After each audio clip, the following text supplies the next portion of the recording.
Hebrews. This is our Prophets of Awakening.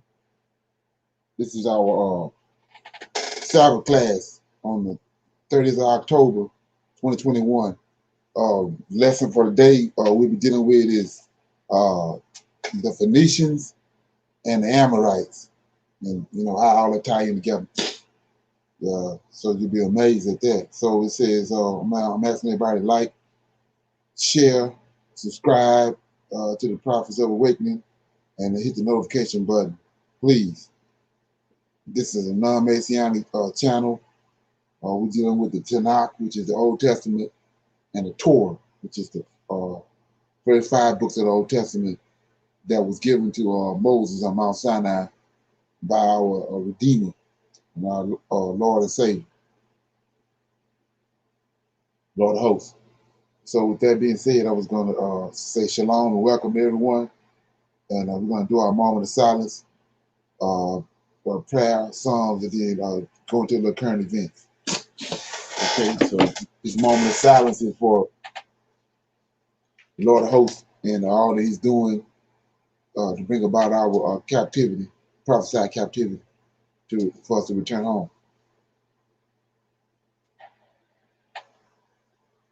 O Lord, we come before thee on this Sabbath day, bow down with great respect for our Redeemer. Lord, you confess through your prophet Isaiah that you would return us, and that you would pour out your spirit upon us. O Lord, you have done this in great fashion. Because of this, O Lord, we have found you within your holy scriptures. Tanakh, great in counsel and mighty in works, for thine eyes are open upon the ways of men. Give everyone according to his ways and according to the fruit of his doings. O Lord, behold, thou hast made the heavens and the earth by thy great power and thy stretched out arm, and there is nothing too hard for thee. Knowing all these things, O Lord, we eagerly await thy coming, the day in which thou wilt break the yoke of our oppressor. Peace be unto you. Okay. Hallelujah. We're going to read the Psalms.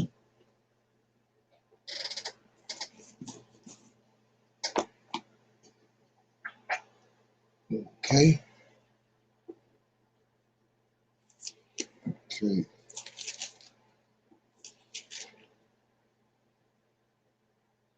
Okay, I'm going to read Psalms 39. It's a prayer for self-understanding, and it's a psalm of David. I said I would take heed to my ways, that I sin not with my tongue. I will keep my mouth with a bridle, while the wicked is before me. I was done with silence. I held my peace, even from good, and my sorrow was stirred. My heart was not within me, was hot within me, while I was amusing the fire burned. Then spake I with my tongue, Lord, make me to know mine end and the measure of my days. What it is, that I may know how frail I am. Behold, thou hast made my days as a handbreadth, and my age is as nothing before thee. Verily, every man at his best state is altogether vanity. Selah, surely every man walketh in a vain show. Surely they are disquieted in vain. He heapeth up riches, and knoweth not who shall gather them. And now, Lord, what wait I for? My hope is in thee. Deliver me from all my transgressions. Make me not the reproach of the foolish. I was dumb. I opened not my mouth, because thou didst thee. Remove thy stroke away from me. I am consumed by the blow of thine hand. When thou with rebuke doeth correct man for iniquity, thou maketh his beauty to consume away like a moth. Surely every man is vanity. Selah. Hear my prayer, O Lord, and give ear unto my cry. Hold not thy peace at my tears, for I am a stranger with thee, and a sojourner, as my fathers were. O spare me, that I may recover strength before I go hence and be no more. So that was Psalms 39. It's a prayer for self-understanding. Anybody got any comments on that? Shalom. Okay. It really shows King David's humbleness, how humble he was. Okay. Yeah, you're right. Yeah, when you understand his position and the ways he presents himself right here. Yeah. Okay. Anybody else? So I was looking at how in verse 12 and 11 through 13 says, when thou with rebuke doeth correct man for iniquity, thou maketh his beauty to consume away like the moth. Surely every man is vanity.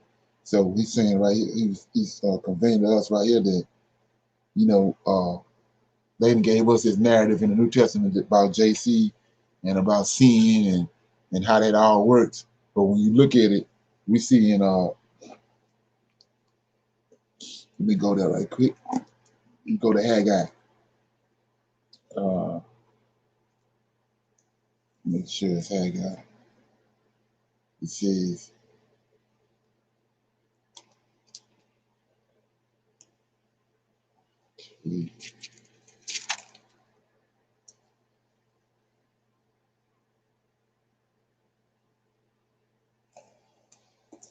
it's in Zechariah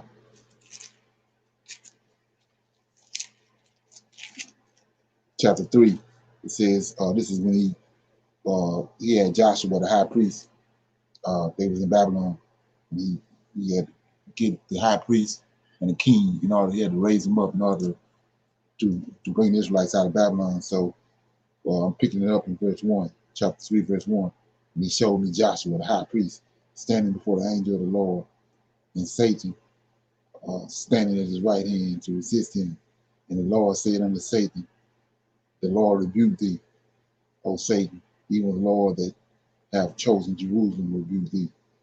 Is not this a brand plucked out of the fire? Now Joshua was clothed with a filthy garment and stood before the angel.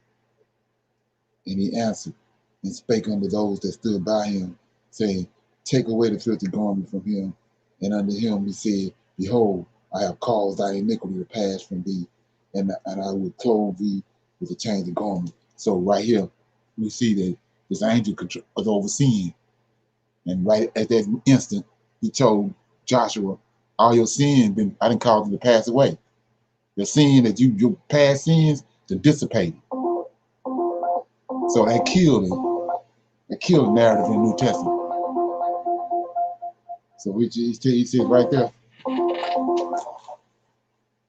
he says right there at the gate, you know, he caused the sins to dissipate right there, right on the spot. And that's when you go back to Psalms 39,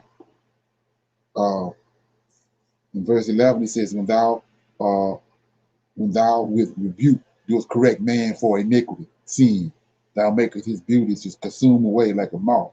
Surely every man is vanity. So I mean, how you can't deal with him.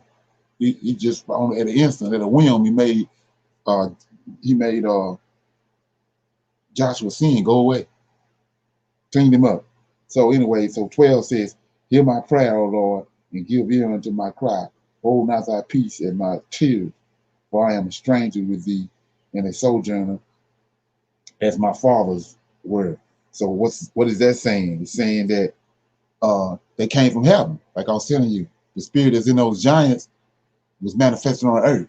When they went into those women, That spirit that was in them didn't come from heaven, but the spirit that's in all our forefathers and in the Israelites came from heaven. That's why he's saying that. He says, hear my prayer, O Lord. Give ear to my cry. Hold not thy peace at my tears, for I am a stranger with thee and a sojourner. A sojourner where he came from, heaven. As my fathers were. Abraham made the same statement. Told him, thou know it. I'm just a sojourner down here. You the one. You running everything. I'm just a sojourner. So anyway, 13 says, oh, spare me that I may recover strength before I go hence and be no more. So before he passed away. Okay. Yeah, so that's what I got out of it. Okay, so like I was saying before, we're gonna go into with the Phoenicians, be surprised who they are, and Amorites and that connection, and then how that ties to prophecy in Genesis chapter 15. In the meanwhile, I'm gonna do a little current events. Anybody got any current events they want to bring up? Okay, I got a couple right here. Let me get the first one.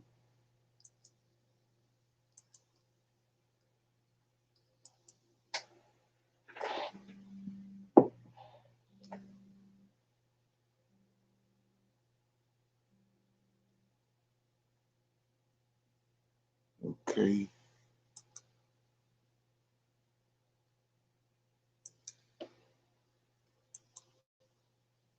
Yeah, we talked about this on a couple of occasions the last couple of days. I'm bringing it up again. This is can you see that?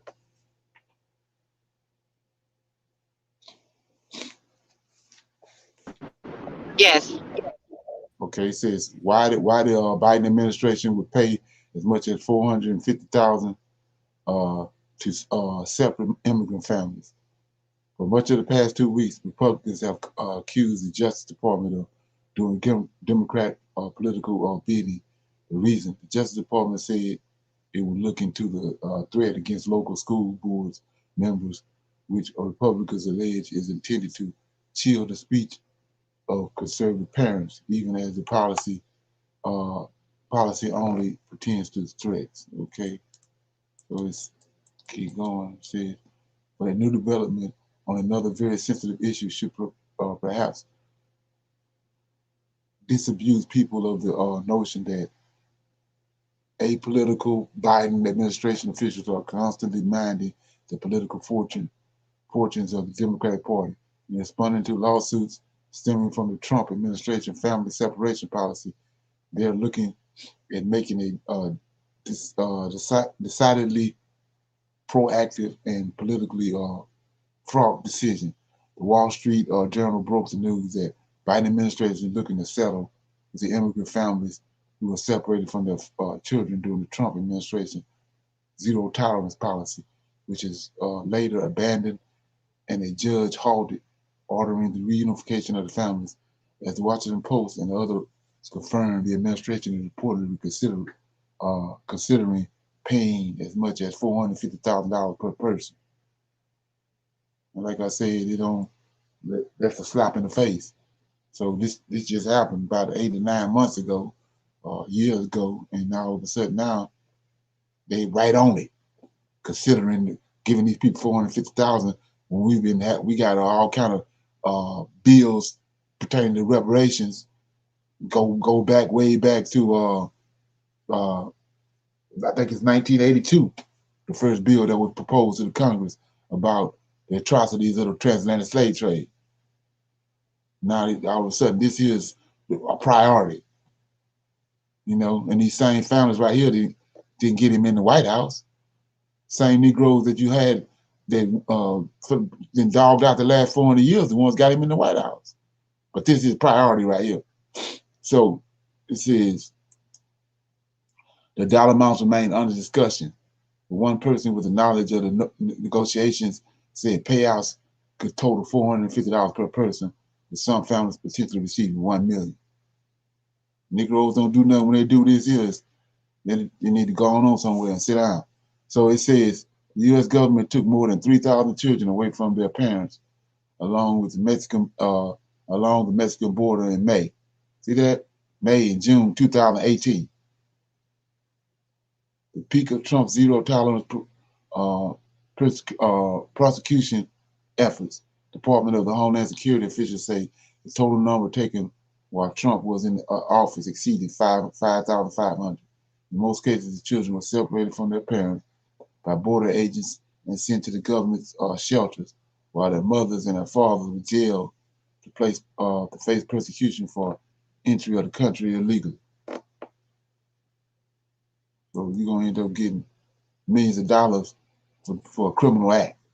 Few recent political developments have been met with such a decidedly one-sided political response. Republicans quickly and almost universally denounced the idea, suggesting it amounted to huge cash payments to those who sought to illegally immigrate to the United States. They contrast this with some amounts paid to the families of American soldiers killed overseas. They suggested this would only encourage those who would seek to cross the border, right? Okay. Somebody got some sense. Former Vice President Mike Pence offered a characteristic argument. Yeah, characteristic argument. Even Republican Adam Kinzinger, who was aligned with the Democrats in their critique for former President Donald Trump, suggested it was a very bad idea. One reason I do not believe Democrats realize how threatening democracy is.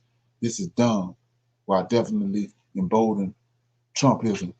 Kissinger said, okay. Any comments? Yeah, it appears, or it should be, that those who voted in this past election, presidential election, should have Biden's remorse right now because his presidency has went downhill so quickly Right, since coming into office. right. Ain't that something? Yeah, I think it's just going to be one of the dumbest moves they ever could possibly make. Where we at and all that's going on, you're going to turn around and put millions of dollars in some illegal immigrants' hands after with all the stuff that's going on with African Americans.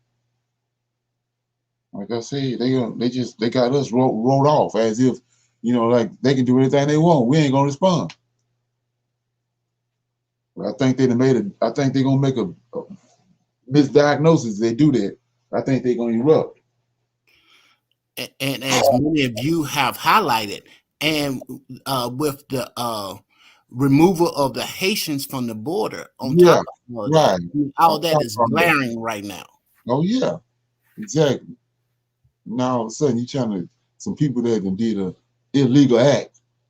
You rewarding them for doing an illegal act, and we wasn't thinking about coming over here. They came and got us and brought us over here and did everything possible under the sun that they could do to it. Now you trying to fix something that just happened 8 months ago. You ain't fixed the problem that you did 400 years ago. It's crazy. Yeah. And this is amazing, and all this is doing to me, it magnifies the words of the Most High. We thought with Trump that you can't get no lower than this man, but Biden have proved that wrong. Right. And, Exactly. and true enough, the Lord of hosts said that He sets up over kingdom the basis of men. And Right. if that's not true, and watching this president do his thing, man, I don't know what is. Because this man here, I never seen a presidency go so quickly. Oh yeah. Right. Exactly. Right. He thought that they thought they was gonna come in and just slide in after all the stuff was going on with Trump, but we in unprecedented times, and people just ain't going for the okie doke.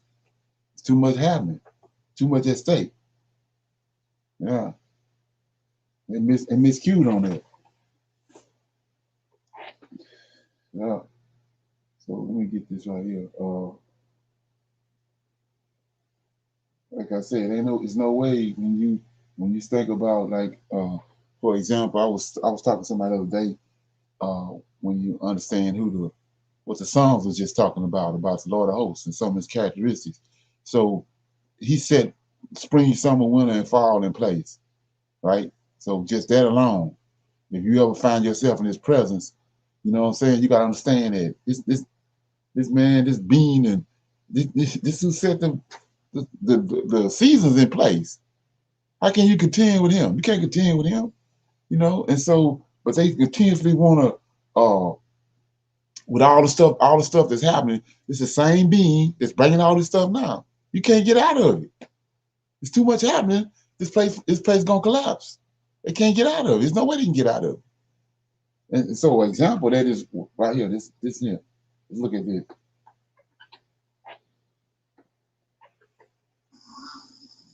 You're going to have to pardon the animal noises as I record. They are going to do their thing. As I look at this cloudy day, I am reminded that winter is coming. Winter is coming, and that means so much. That's a season where things die. The leaves on the tree, the grass. So much happens in winter because there's a struggle to survive there. Whenever this time of year comes around where we're in fall and we're entering into winter, I always feel the need for preparation. I always feel the need for preparation, even before the world turned upside down. I have always felt the need for preparation. I can remember even growing up in the city of Detroit, I felt the need to get ready for winter. One of the reasons is I remember when I was very young. Okay.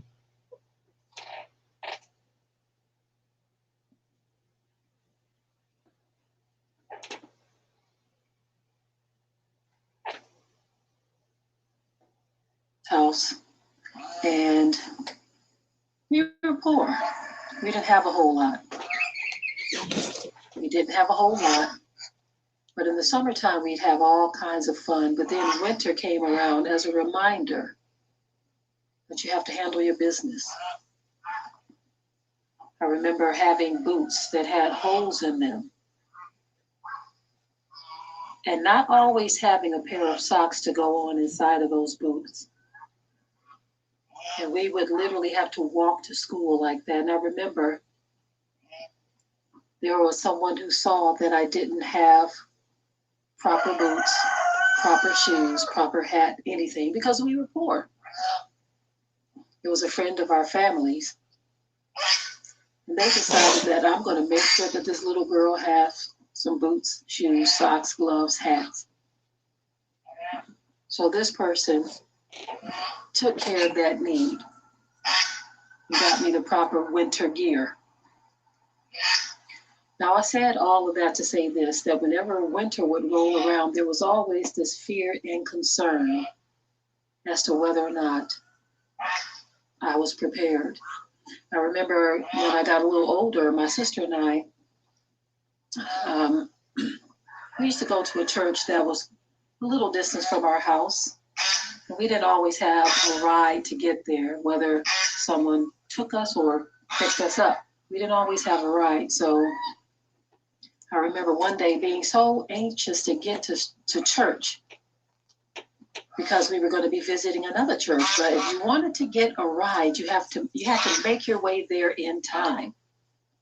So we set out in that walk. Before we started walking, there was a few snow flurries, but nothing major. But by the time we got there, it was a full blizzard. And everyone was gone. Everyone was gone. They had left. So we had to turn around and walk all the way back in a snowy, cold blizzard.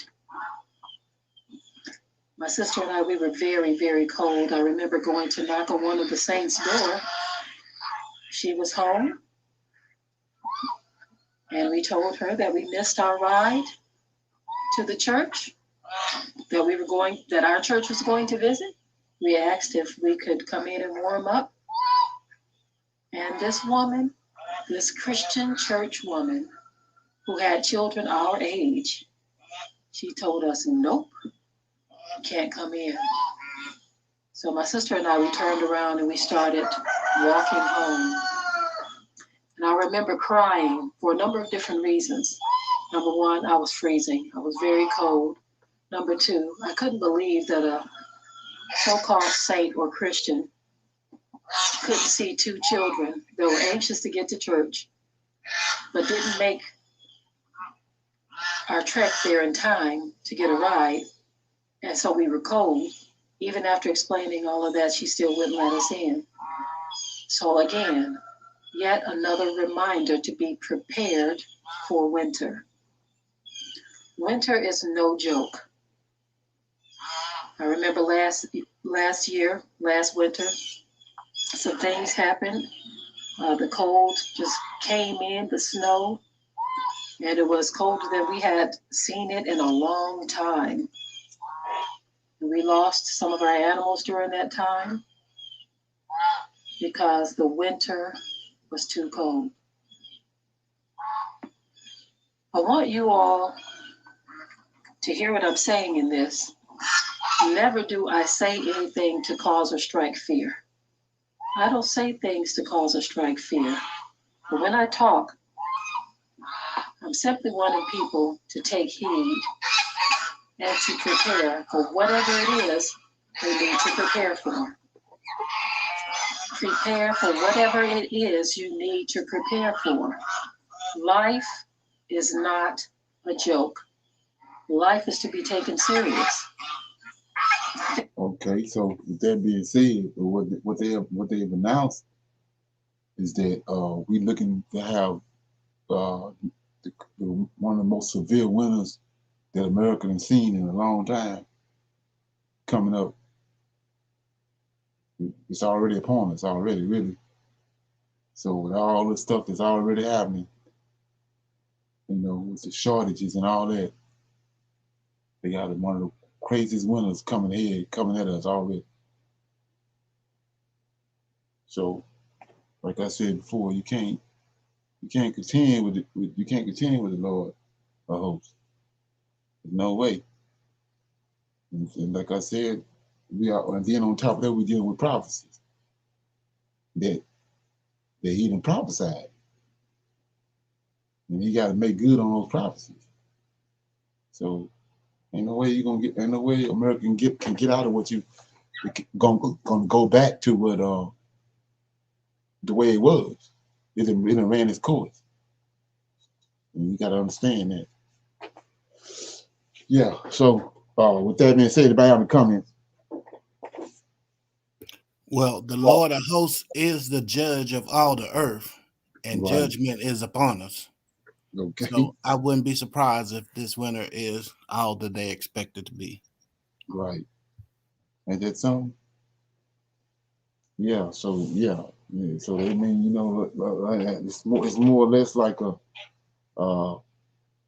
reminder and a warning, because I mean, yeah, there's so much happening, and people just not paying attention to it. They don't even venture to pick up their book or the Bible or try to figure out from a biblical perspective what's going on. They're just so caught up in what's going on in the world today. Don't understand it. It's a method to the madness. So with that being said, I was just wanting to tap on something before I forget about it. We was talking last night about how in Jubilees and in Genesis, how when the Most High, when the Lord of Hosts meted out the punishment, and I was telling you about the reason the punishment he gave the woman was in childbearing, because that's what he created her to do. And so I wanted to go in on that, because it's like I said before, it's not that, you got so many people that, looking at things and saying that, oh, so you saying that the woman was created to be barefooted and pregnant, and have babies. No, that ain't what I'm saying. I'm saying that he had created, when you go back and look at it, he created her for a helpmeet, and she was to bring forth seed. The man, when he formed the man and made the man, he formed the man with the seed in him. But the man can't carry his own seed. That's why he said he needed to help me. So, so when you look at that, there's so much stuff going on right now today in the world is that he ain't got nothing to do with it. It's like when he created Adam, you know, I'm gonna give you some examples. He created Adam. Adam got a pineal gland up in his head. You gotta think about that. He got a pineal gland in his head. He got melanin within him, a system within a system in his body. So now look where we at. We over here fumbling with fetal tissue from a baby, and considering making that a part of our reality, and then we have men sleeping with men, women sleeping with men. Now the law that they done created, now you got to abide by that and respect that. He ain't got nothing to do with that. So a lot of the stuff that's being conveyed today, what people getting uptight about, he ain't had nothing to do with it. He's at the Tower of Babel. He said that they came to the point where they said that the imagination of men's mind. That's how they got to the Tower of Babel. It ain't had nothing to do with him. They imagined all that. Just like now, 99% of the stuff we doing came from the imagination of a man's mind. It ain't got nothing to do with the Lord of hosts and the Most High and heaven and his creation and the laws that he set in place to govern this creation, the earth that he created. None of this stuff had nothing to do with that. But it's set up in our mind now, and we applying it, but it don't have nothing to do with the Creator. It ain't got nothing to do with him. Like I said, he made Adam a tiller of the ground. And then when the time for the punishment came, he told him that thorns and thistles gonna come up. So what nothing else included in that. He's supposed to keep the garden, which is also keep the ground, protect the ground, keep the earth from contaminating the earth. That's what his job is. All this other stuff with the suit and tie on and the $100 shoes and all this stuff, all this from the imagination of a man's mind. It don't have nothing to do with the Creator when he originally set this thing in place. That's how far away we are from him and dealing with him. All these rules and regulations that had nothing to do with him. So I was sitting there thinking about that last night. It's not about I'm not trying to have no kind of glitch in my head about the woman or nothing. It's just that from dealing with the Most High and dealing with the scriptures, you got to deal with what he's telling you and what's in the scriptures and what's being conveyed in the scriptures. And like Wall Street ain't in the New Testament, ain't in the Old Testament. And the World Health Organization, that ain't in the Most High checklist. It ain't got nothing to do with us. That's man that created all that. And now we over here trying to apply all that to the situation when all that ain't in the scriptures. Like a marriage license. You don't see no marriage license in Genesis. But he tells you Adam said the woman became his wife. But you don't see no courthouse and no marriage certificate. All that come from that's a man's mind. That's the imagination of a man's mind, especially the Gentile. And we trying to apply all that to now, trying to get righteousness out of that when you can't. Okay, so yeah. I just wanted to break that down, go into that. Anybody have any comments on that? Okay. Yeah, so what I'm doing right here from this point on, the rest of the class, let me read this, and then we're gonna go into it. I hope this helps somebody. So I'm in Genesis. And so like I was saying before, we had this conversation kind of went into it maybe a couple months ago, and I said that dealing with the Most High, understand how He operate, that He gonna bring the answer. You ain't gotta do nothing. You just go on about your business. Keep doing what you're doing. He gonna bring the answer. So here we go. I'm in Genesis chapter 15. This the 400-year prophecy and the story. And the issue with the Amorites. So I'm in verse 13, and it says, "And he said to Abraham, know of a surety that thy seed shall be a stranger in the land that is not theirs, and shall serve them, and they shall afflict them 400 years. And also that nation whom they shall serve will I judge, and afterwards they shall come out with great substance." Then 15 is what I'm dealing with. "And thou shalt go to thy fathers," 15 and 16, "and thou shalt go to thy fathers in peace. Thou shalt be buried in a good old age." Then 15, he tells Abraham, "But in the fourth generation they shall come hither again, for the iniquity of the Amorites is not yet full." That's what we're gonna deal with. So I'm starting right here with this here. This right here. I also told you, I don't know if it registered or what, but I made a statement who the Nigerians are. And if you've been paying attention, it's a serious hatred. If you get around the Nigerians, they got a specific problem with the African American, and that always baffled me, But I wasn't where I was at now. So let's look at that. Okay, so let me show this right here. So now we see what's happening. We see that the Haitians, which are the Levites, they all of a sudden trying to get through the Mexican border and get over to America, where Judah is. So I told you that the Nigerian is Ephraim. So let's look at it.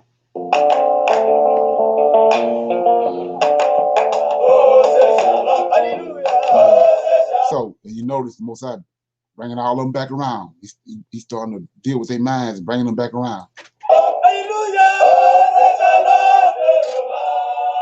From deep inside Africa, a sound is emanating that is causing reverberations around the world.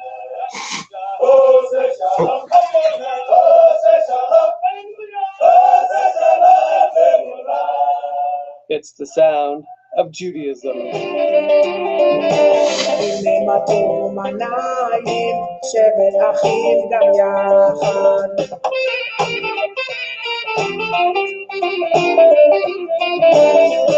A sound of the people casting off 2 centuries of colonialism, returning to what they say are their native roots.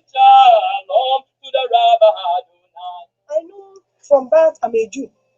Only I know that my forefather missed the way. I grew up alongside every other Igbo youth. We kept on hearing that Igbo people came from Israel. There was a story my mom told me at the age of 6 years. I never forget. He said, Igbos are Jews. Say the Ebus are Jews. We had a conversation the other day about the Ebus. That's the Nigerians. All those people in that area where Nigeria are Ebus. And it's the story of one man, Shemuel, who went searching for what that meant and found answers on the internet, prompting a journey that led him to a community of thousands of Jews. A place where resources are few, but commitment transcends. Through prayer, practice, ritual, diet, and song.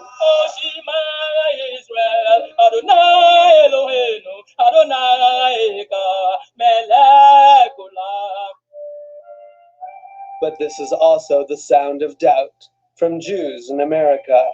They would ask me, are you from America? I would say, no, I'm a Nigerian. They say, you black? I said, yes. They said, no, it's not true. And rejection from family and friends. I am like an outcast among them. And in this volatile Christian-Muslim nation, doubt often turns to violence. So we see that we ain't just getting our cast out over here. They getting cast out over there too. The ones that's waking up, the righteous ones. The ones the Most High Spirit, He raised them.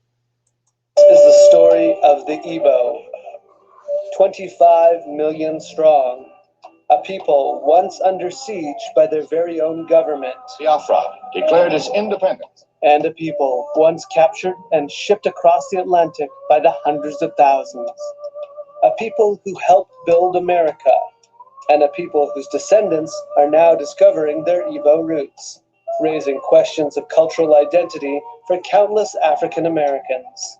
Many African Americans actually do not know that they have Igbo heritage. The chances of their being Igbo is much, much higher than their chances of coming from Ghana or from Western Nigeria. If you're from the right county in Virginia, you probably have a 60% chance of having Igbo ancestry.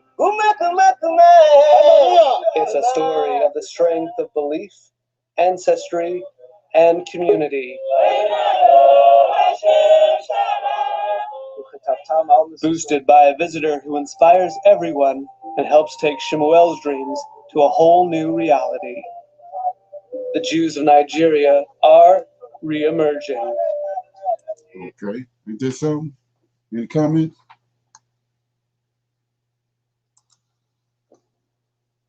Okay, so that was I'm showing you that the Igbos and the Nigerians are Ephraim, and it's a rip. It goes back to when the tribes are split up, you know. So he's looking at that. All this stuff happening at the same time. It's affecting the world. Okay.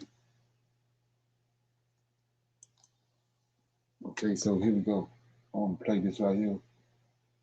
This guy, I played him the other night about, he was talking about the Israelites and the Northern Kingdom, the 10 tribes, that they in Africa. Which when you let that register in your mind, it focuses you, because there's a lot of other stuff going on out here that ain't, is lies, and it ain't adding up. So he's telling you that what the 10 tribes is.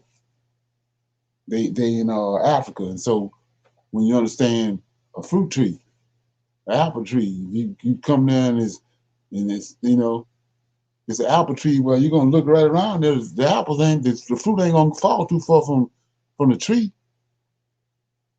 If Israel, the land of Israel, they showing you the land of Israel is over there in that region, and then you come to find out the Jews all around there. Well, the tree got to be somewhere around there. Same way it can't be way over here.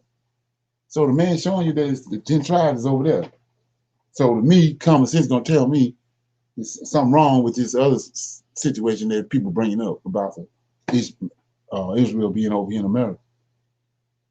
So here we go. So this rabbi, this Edomite, he went to the Hebrew people in interview, and we're gonna listen to a little bit of this.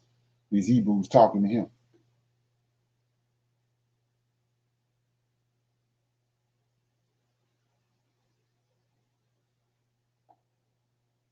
שלום חברים and ברוכים הבאים from Ahavat Ami Ministries and Yeshivat Shivu to a special edition of our program When Jews Meet Yeshua.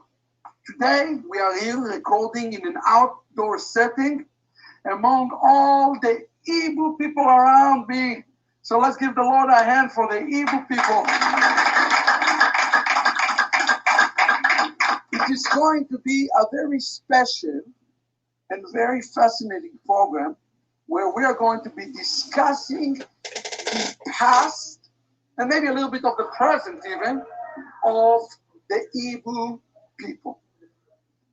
We all know that Israel, northern tribes have been scattered all throughout the nations. Some has defected, as I explained in the past, to the Judah kingdom, but some have been scattered. Today I have with me in my program 2 men from the Hebrew people who are having a strong claim that they are part of the children of Israel by lineage. I have with me today David. David, shalom. Shalom. How are you doing? It's my pleasure seeing you. Thank you for being with us. And I have with me Abraham. Shalom, Abraham. Shalom, Kavri. Nice meeting all of you. It is great to have you with us. Over these last few days, I've been fascinated to go to a place. It's like the Hebrew God, the palace of God, seeing some of the ancient Hebrew writings, hearing the story of the three trees, to hear about some of the customs and the traditions of the Hebrew people. Let me start by asking you a question. Do you know, beyond a shadow of a doubt, that the Hebrew people are part of the tribes of Israel? Do you know this beyond a shadow of a doubt? Let me start with David and then we'll go to Abraham. David, do you know that beyond a shadow of a doubt? Yes. Check him out. I know beyond David's level now that the Igbo praise are part of the lost 10 tribe of Israel. This came to fall around 1861 when an Anglican missionary, Dr. G.T. Paston, came down here. Now, he found when the Igbos were still naked. So he found the 8-day circumcision of the Igbo man. And he know down here, when an Igbo man died by hanging, by suicide, he is no longer buried like every other person that died naturally. So Dr. G.T. Paston, after conducting his research, came forward with a book which he entitled Among the Igbo Jews. Among the Igbo Jews. So in that book, he made it categorically clear that whoever wants to associate with the Igbo must first of all acquaint himself with the Mosaic law. So he wrote this book and took it, according to Professor Nkwalezi, to the King of England, the King George V. Interesting. And told him that he has made one of the greatest discoveries of the century, discovering a branch of the Hebrew community in Nigeria. So it's way back in 18-something that they sidebarred the conversation. Dude found out that they was who they was, went back, told the King of England, and the King of England sidebarred, told it out. So they been know this. Now all of a sudden, these people come over here talking about Israel over here in America. And all these people, they already know this. It's already been established. Now the king discouraged him from publishing the book so that the Igbos will not know that they are part of the lost 10 tribe of Israel. That if they happen to know, that they will no longer accept Christianity, which they came to propagate. So Dr. G.T. Paston could not publish his book until 1934.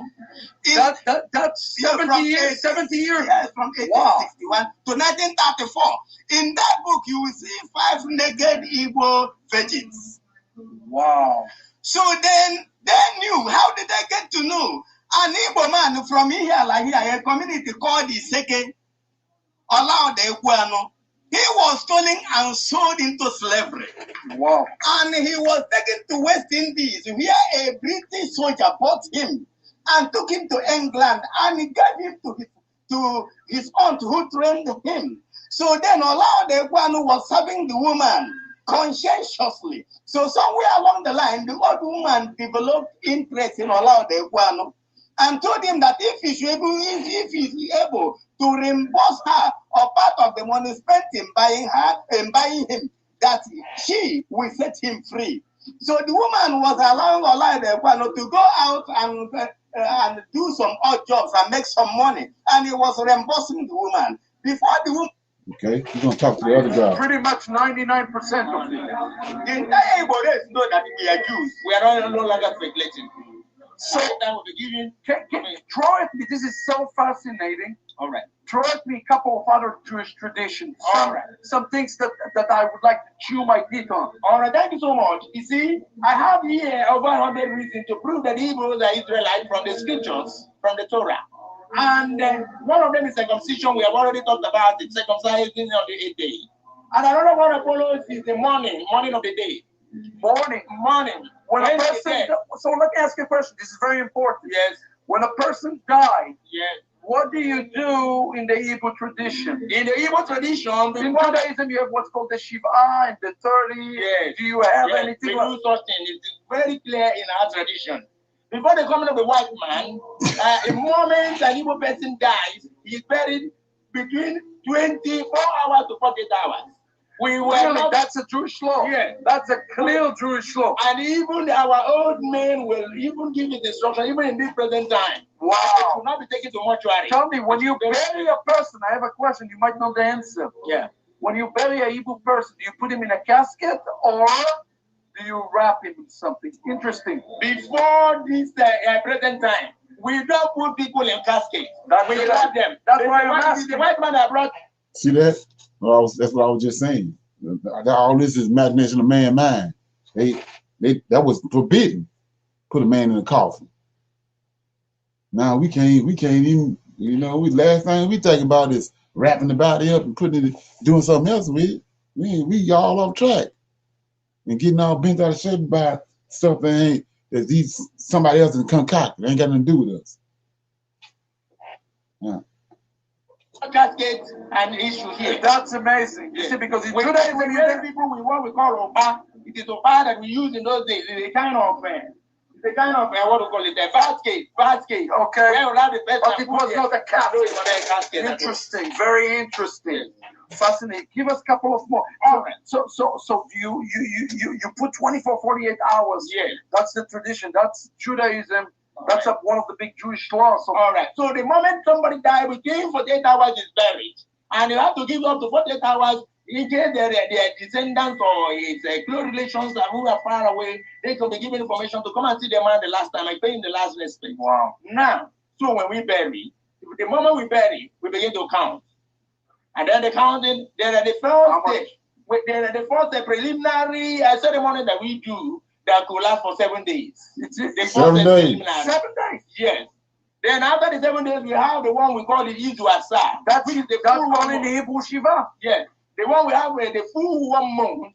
We work with a lunar calendar. Yeah, that is when we cosmate it, and the woman now has to mourn the husband for the next exactly 12 months. That's a very clear, very clear Jewish tradition. Okay. Very, very clear. Anything else you have for? All right. Now in Igbo, concerning the dead, we do not bury our own people outside the land, no matter wherever they die. Wait, tell me that this is important. Explain this again. What we are saying some years back, I was in Kaduna. Kaduna is in northern Nigeria. Okay. So we lost a little baby and took her to the general cemetery. Wait, I want to ask, this is a very important. Is the Igbo people at their own cemeteries or they mixed in with other people when they bury? We don't have a place. Listen to me. In Igbo now, we don't have a place before cemetery. We have people like other people. But what we have is that if anybody dies, they have a compound. Like this person have a very large compound. If it's a man, he must be buried in front of his compound. If it's a woman, at the backyard, depending on the age. So we don't have cemetery, a particular place we call cemetery. Where we bury everybody. No. It must be buried. A man who dies in Lagos is brought back to his home for burial. So you hear that? You said that anybody that die outside of their land, they got to get that body and bring it back there. That's Ezekiel 37 all day long. And that's what Joseph told him.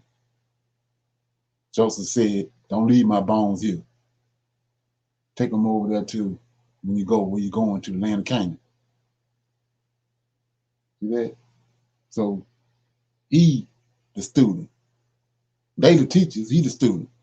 But they got it all flipped around, got us thinking they the teachers. See that? So anyway, any comments? You want to watch all of that? It's a live interview with Igbo leaders.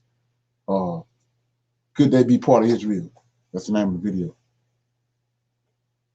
So, no comments? Okay, so I was searching and I found out I told you about the conference they had in Miami. So I'm gonna let you look at a little bit of that, and then we're gonna go into let me see where I'm at. Yeah, I'm gonna look at that a little bit of that. Then I'm gonna go into the open up for some Q&A, and then we go into to the lesson. Okay, hold up.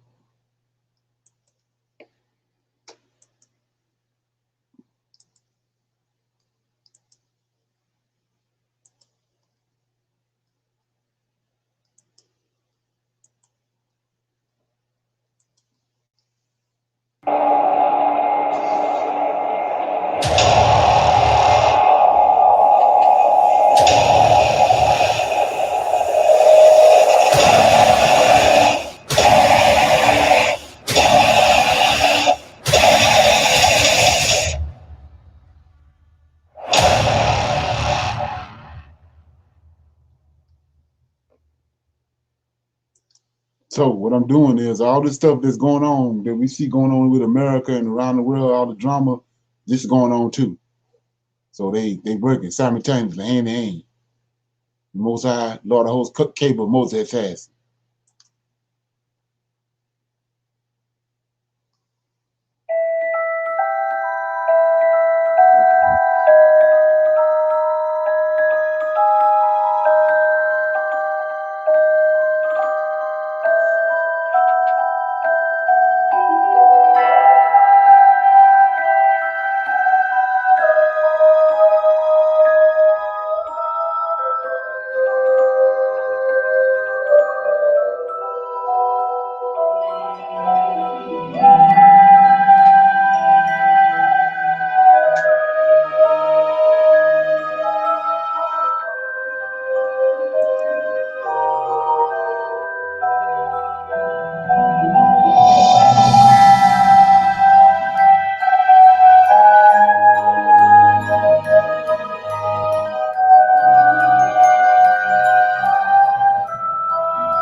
So what's your name? I'm Kweku. Kweku from the Fatu tribe? Elmina, Elamina, ancient town, Elamina.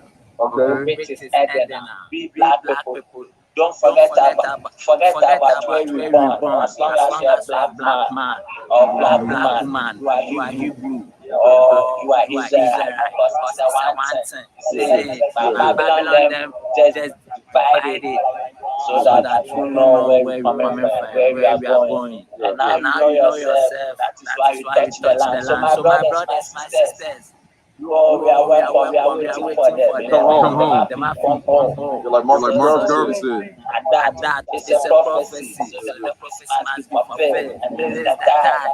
The prophecy must be fulfilled. So we need you all. One love, one heart. Oh, yeah. Just when you thought it was over, back at it again.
It's time for us to walk in our biblical destiny as the true Israelites of the Bible.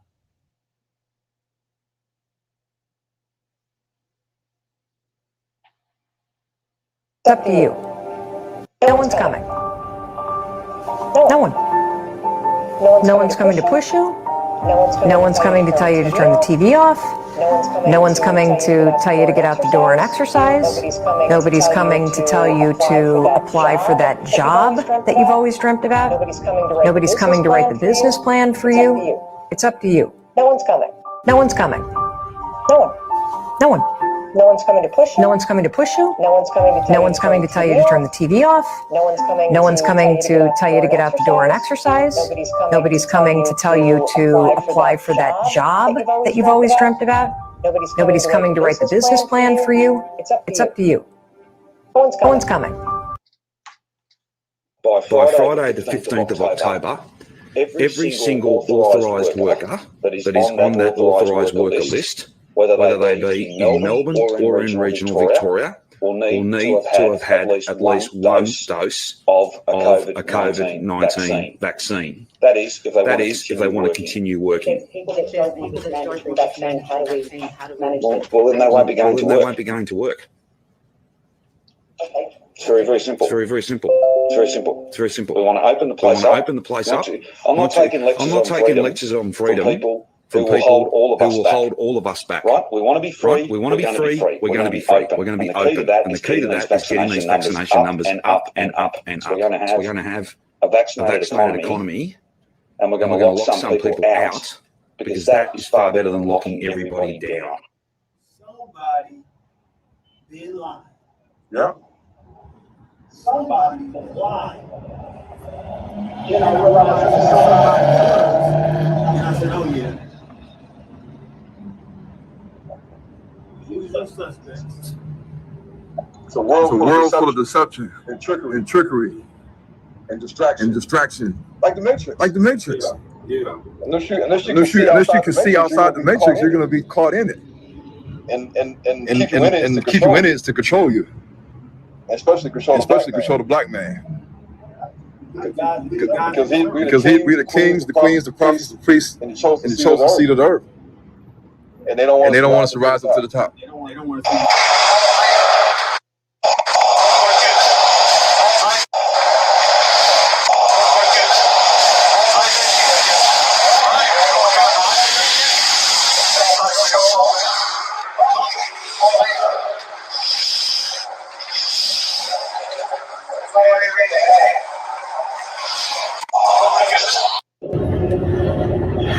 Yesterday, Germany announced that if you don't have the vaccine, you're not going to eat. They're no longer going to allow their citizens to go to the supermarket to purchase food for their families. I know in Italy announced something like this. Australia's been talking about it. Old corn pop, Sleepy Joe Biden, he's been talking about it. Well, Germany, as of yesterday, October 19th, just a day ago, I'm telling you guys, the Bible talked about all this. The very book that you guys denied talks about all of it. And I really think it's starting to unfold. Many of us who don't give in to the beast system, we're going to be killed. Let me be clear. If you're in a state where hurricanes off the strike, like Florida or the Gulf Coast or into Texas, a vital part of preparing for hurricane season is to get vaccinated now. Everything is more complicated if you're not vaccinated and a hurricane or natural disaster hits. In northern Saskatchewan, near the northern Saskatchewan and Northwest Territories border, there is a reserve called Black Lake. And apparently Black Lake is forcing their women and children to get the jab. And many of them are standing against it. No, they don't want that. It's their choice between their doctor and themselves. You can't force that. That's a choice in Canada. And so they are forcing them out of their homes even.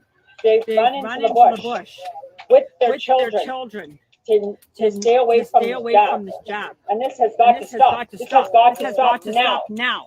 It has to make international news. And I'm telling you right now that I am going to voice my concern about this. And all of Canada should be having an outcry that the First Nations people are having to run into the bush because they don't want to take this. How can you allow this to happen to our people? This is your way of healing. This is your reconciliation. Your reconciliation don't mean nothing to the people, and you're doing this to my people, my brothers and my sisters. You have no business making my sisters my nieces and nephews in the bushes right now as I'm speaking, hiding because they don't want to take your needle, and nor will I. There you have it, ladies and gentlemen. I need you to share this out far and wide. I need you to share this out everywhere as far and wide as you can. We have military personnel chasing women and children through the bush in Black Lake, Saskatchewan, on the border of the Northwest Territories. They are chasing them into the bush, and it is cold. It is friggin' cold. And you know what? Just because you don't see it doesn't mean it ain't happening. Quit turning a freaking blind eye to this, you guys. Quit turning this into something, oh, I don't see it, it's not happening. It's happening. And we're telling you it's happening, but you're not listening.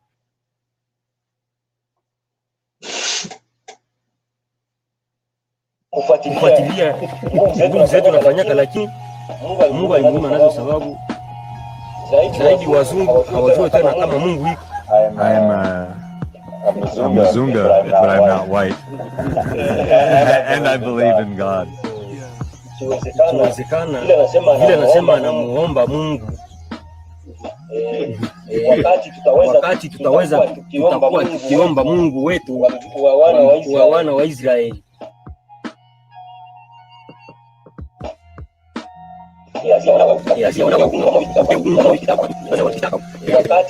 Wakati tutakuwa tukiomba Mungu wetu wa wana wa Israeli, tunaweza kumuonesha yeye, naye amuoneshe wazi kama siku ambayo watakuwa na shida, Mungu atamujia amtoshe ndani ya shida, sababu yeye ndiye anatusaidia. Mungu yeye pekee ndiye anatusaidia, na inakuwa nguvu kamili ya ajabu sana. The general wouldn't.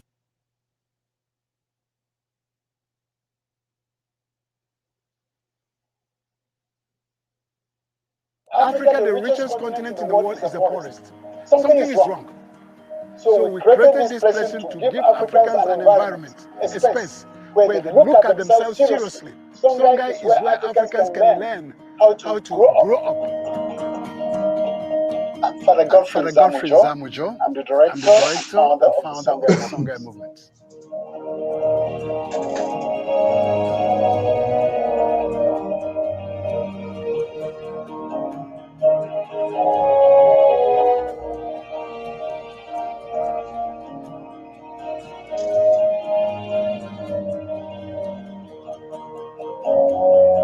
Songhai is a new African society, a laboratory, where we can show that Africa can do it by harnessing all the resources, both human resource, environmental resources, to create a new world. Here, but the beginning, the take-off point is agriculture.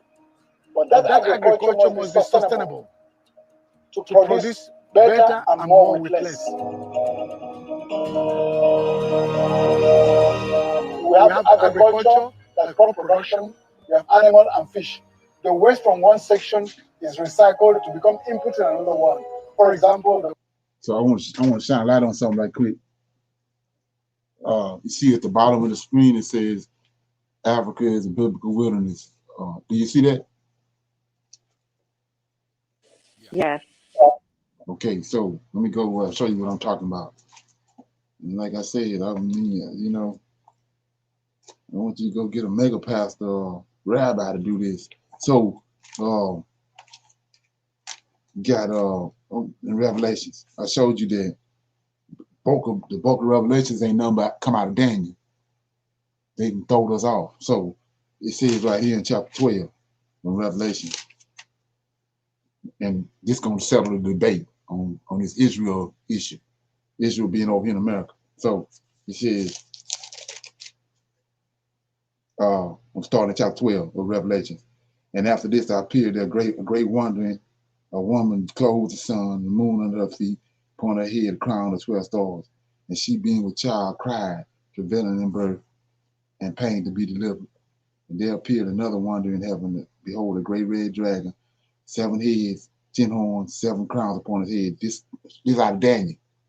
This the other part of Daniel, right? And his tail drew a third part of the stars of heaven and cast into the earth. And the dragon stood before the woman, which was ready to be delivered, to devour her child as soon as it was born. And she brought forth a man child who was to rule all nations, whose rod of iron. That's David. And the child was caught up to heaven. David died, caught up to heaven to his throne. And the woman fled into the wilderness. See that? So when you understand how these scriptures been displaced and put over here in Revelation, got you thrown off. See the wilderness? It says, now look what it say. The woman fled into the wilderness where she had a place prepared. that she should feed her there 1,203 square years. That's what the 10 tribes is right now. Place was prepared for them. So they tell you right here, it ain't America. And like I say, go back to the tree. The fruit don't fall that far from the tree. They left from out of the land, Middle East, garden, created a garden east of Eden. Where the Israelites was at, when they left Egypt, they went right back to the same place. The land flowing with milk and honey, that's Israel, the land of Canaan. Then when he ran them out, they fled from that area, went out into the wilderness, which is around there, Africa. They're still there to this day. So they can't be the tree way over here in America and the fruit way over there. Come on. You're gonna see some semblance of the fruit somewhere around where the tree at. And so you can't even the average person can't rightly divide this because they didn't hook with the scriptures on where the wilderness is. But now in these latter days, we starting to find the fruit. We starting to find the Israelites, and then now everything's starting to add up. Okay. The water here you see is rich with fish. The wastewater instead of throwing it away is now rich to water irrigate our crops. So we're not buying anything. The animal waste are recycled through bacteria to fertilize our soil. Nothing is wasted. The waste from the animal, from the fish, used to produce energy.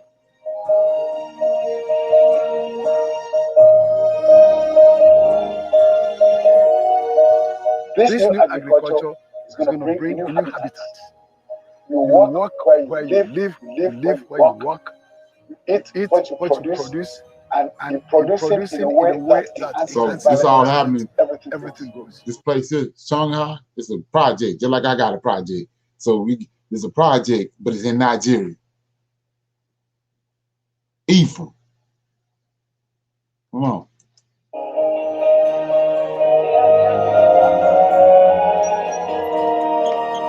When I came here about 20 years ago, it was desert. Nothing. The land was dead. Yeah. But look at what you see now. So these are the places where market. Lord been on the move. Lord, the host been on the move. These are the industrial products from our industry. This is now from our primary electric from over there. So this is what we're doing here. We are exporting wealth and importing poverty.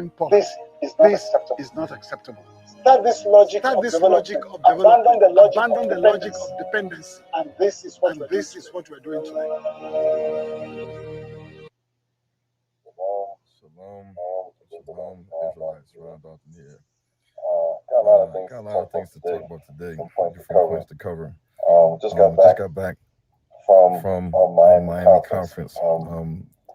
It was titled Discussing the African Diaspora, global African diaspora, Africa is home. And we had Congolese government officials and Cameroonian government officials, the kings of the Congo from various regions, such as Kivu, and I believe Katanga, and there's other regions like Kasai, but they were from different regions of the Congo.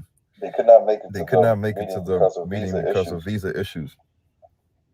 And we know how that works in regards to visas and getting visas to go to different countries. And we also had one of the kings of Loango. If you're familiar with the Portuguese and the Spanish Jews, and some of B'nai Israel's teachings as well as myself, many people, Europeans have written books about the Bay of Loango, or the Loango Jews, and their connection to the Black Jews of Spain and Portugal before the Spanish-Portuguese Inquisition in the 15th century AD.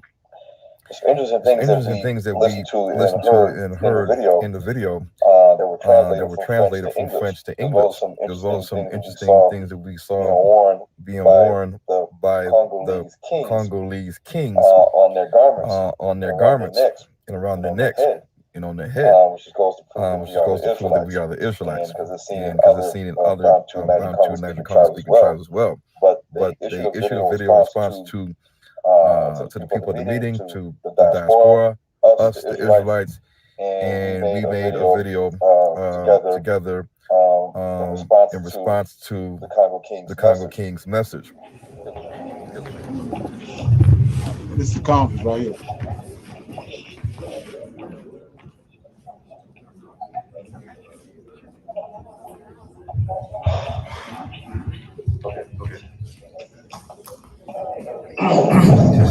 All right.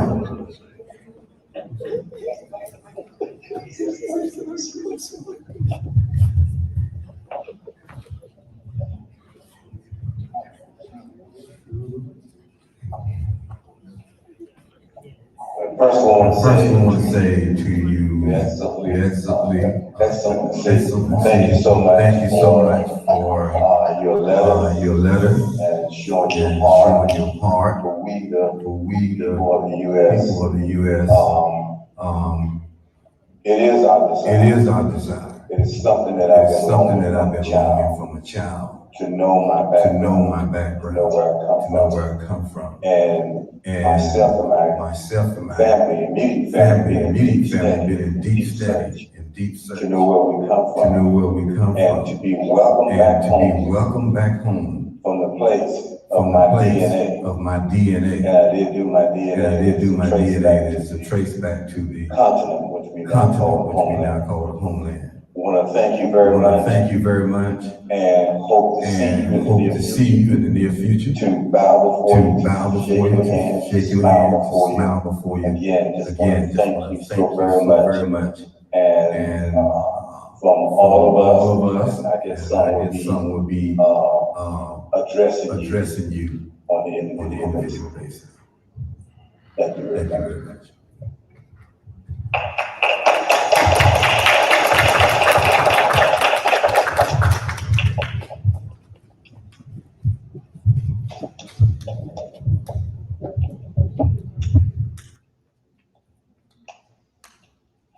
Greetings to all those in Africa and the country of the Congo.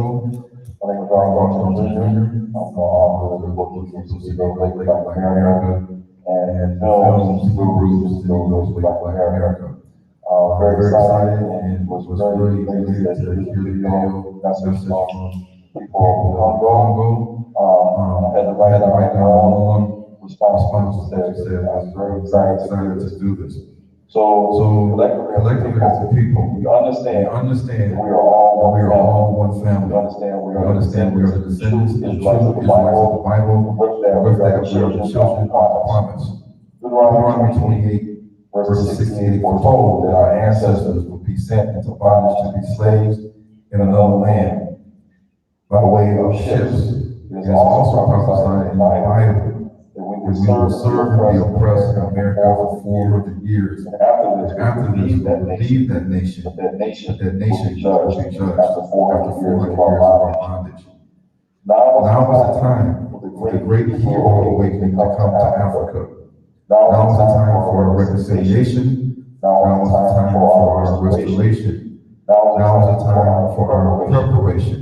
Preparation for the worsening times that is coming to the earth and mankind. The Creator has graciously allowed us the foreknowledge in the Bible to escape these things by coming to Northern Africa, which is our home. Our inheritance was given to us by God to Abraham, Isaac, Jacob, and his descendants, which is us.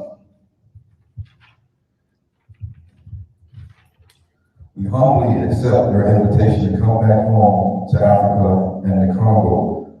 We will bring all of our knowledge, resources, skills, and talents that we have acquired in America back home to help Africa and the Congo rise to the place in the true nation on top as the kings, the queens, the priests, the prophets of the earth that we are. Okay, so we see right there what's going on. Time is on us. Anybody want to comment on that? I'm opening up for some questions and comments before I go into the lesson. Hey, Leonard, I want to make a couple comments. What you were saying about the apple not falling far from the tree, Right. we've seen that again before, rather, in an earlier historical setting where Cain went into the land of Nod, correct? And if you look at where the land of Nod at, like it's in Turkey, Northern Asia, and all of that. Right. So when Japhet got off the boat, where did he go? He went right back to that same area and migrated east into Europe. Right. So that kind of verifies that, of your lineage, where you're from, that is where you're going to go back to. That's where your home is. So Japhet knew to go north, right, into that land, because that's where he came from, being that he's the son, a descendant of Cain. Right. Exactly.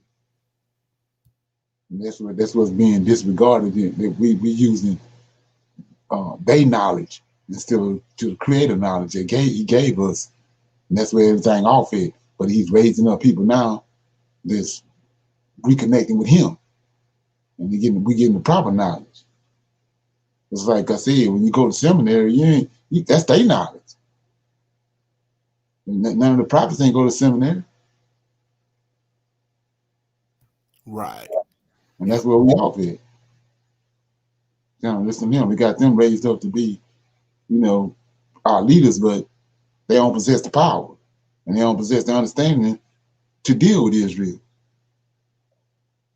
They going and getting understanding to deal with Christians, not Israelites.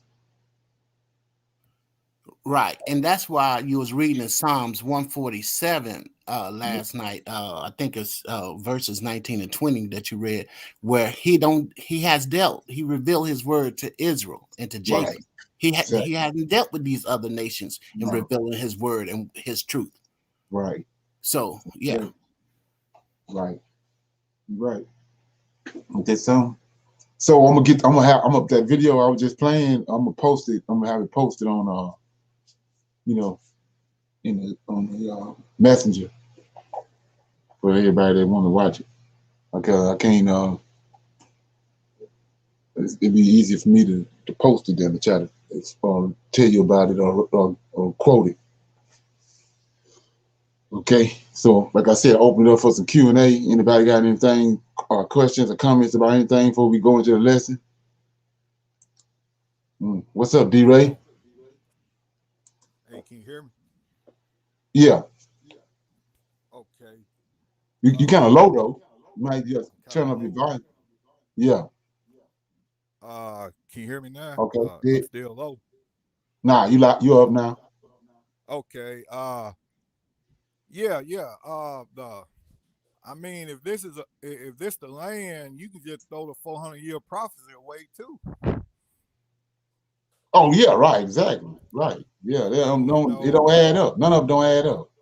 Right, but my question is, like all this going on, like the Haitians and all this gathering, and I'm trying to really get this because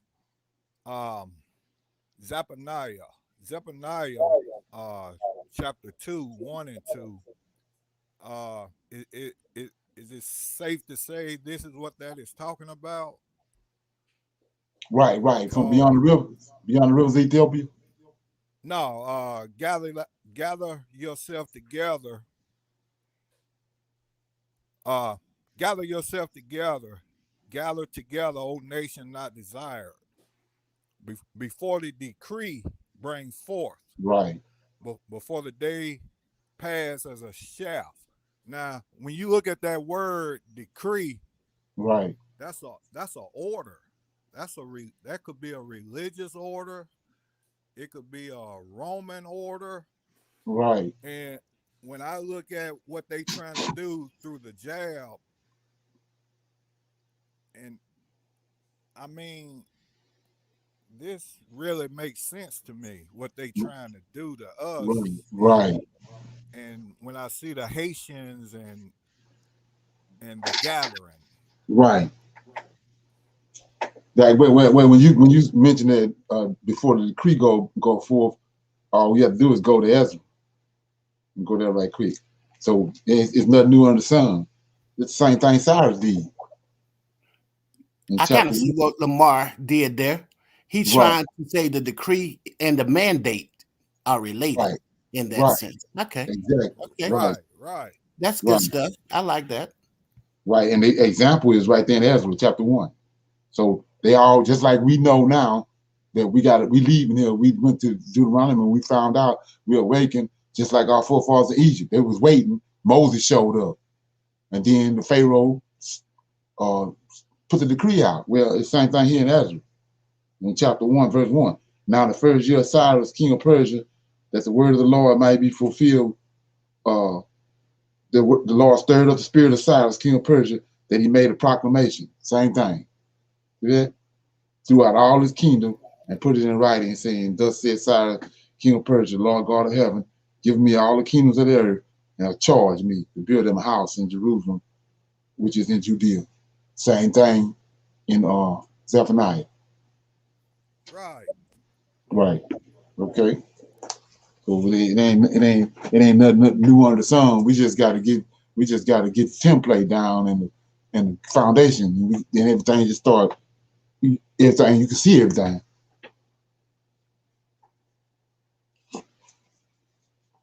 Anybody else got anything?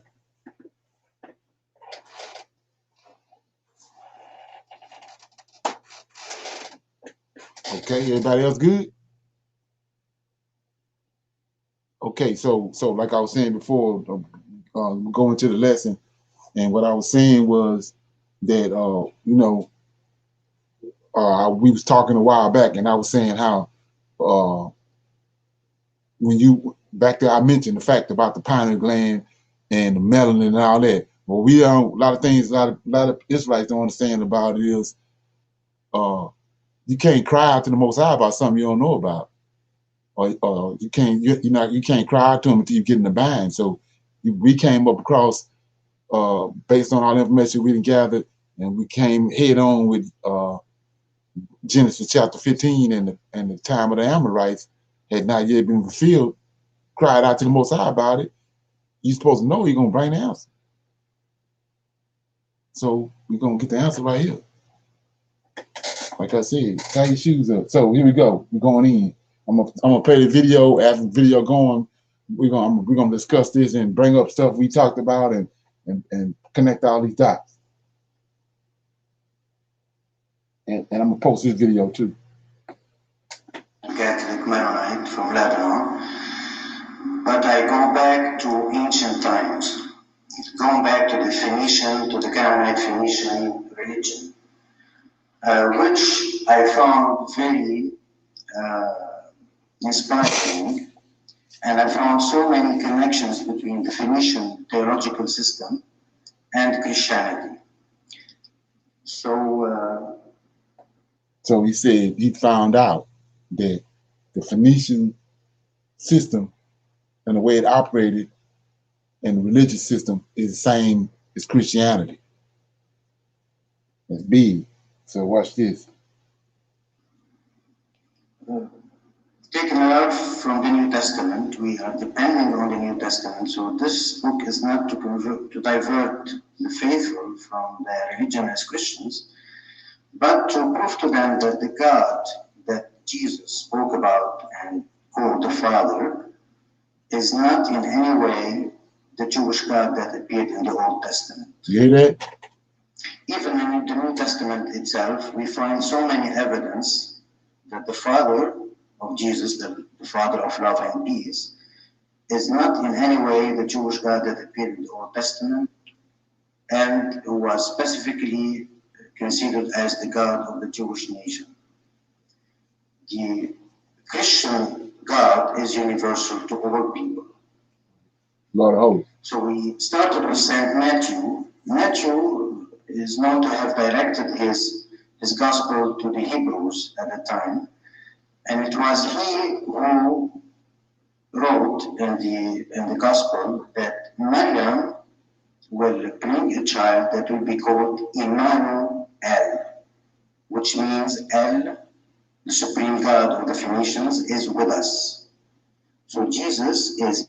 So Emmanuel, back to Genesis, back to Isaiah 14 and 7 and 14.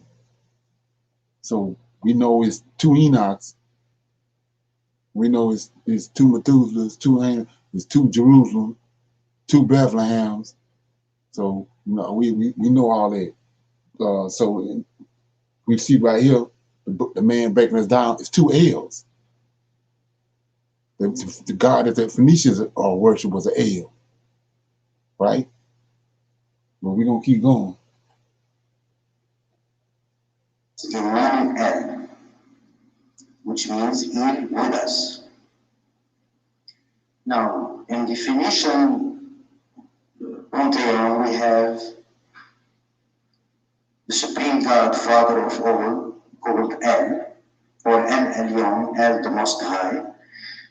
We have in the second category of the Phoenician pantheon, Canaanite Phoenician pantheon, are the goddesses Ashirai, Anat, Astarte, and then we have the Elohims, or the sons of El. Adon, or Adonis, is one of them. Now, Adon is mentioned in the Phoenician theology as being the sun god, then rendered later on as the god of resurrection. Adon was killed by a bear, by a wild bear, and then resurrected in April. So it's Adonis. I showed you that. That's one of the 16 crucified saviors. Adonis. Adonis. It's a Phoenician god. The same mouth that Jesus resurrected in Christianity. Adon represented the spirit of the corn and the theological practices of the Phoenicians. And Jesus is the bread of life. So there are so many connections between the Phoenician gods, the supreme God and his son, with Jesus being Emmanuel himself, which means and is with us. Now, the Virgin Anat, and also called Ashirai, is the mother goddess. She is somehow in the council of the Phoenician pantheon, and she comes in the second category, or let's say in the first category after the supreme God and Ashirai and Anat. She's called in the Phoenician pantheon as the Virgin Deity Anat. And Ashirai is another name of Anat, and Astarte is later became the daughter of El, the supreme God. She is also given the title of Queen of Heaven. And this, again, we see in the Christian religion. In addition to that, Astarte is considered as the Lady of the Sea.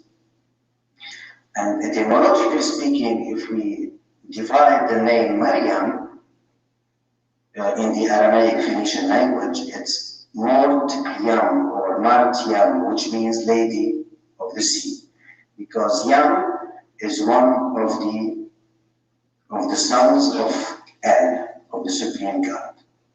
He is mentioned as the God of water. Now watch this here. Check this out.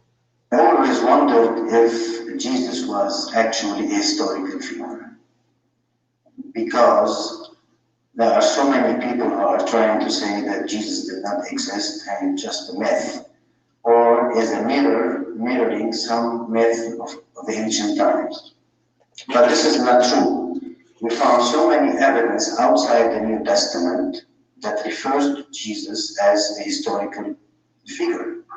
One of them is Flavius Josephus, who was a Romano-Jewish historian. In his book, The Antiquities of the Jews, mentioned Christ and the Christians and mentioned their belief. Flavius Josephus. That's what we're dealing with now. I told you he was Edomite. Pliny the Younger is another historian, author, lawyer. In his letters to the emperor, he mentioned also that Christ existed and Christians, and they have a certain belief that is actually a historical fact.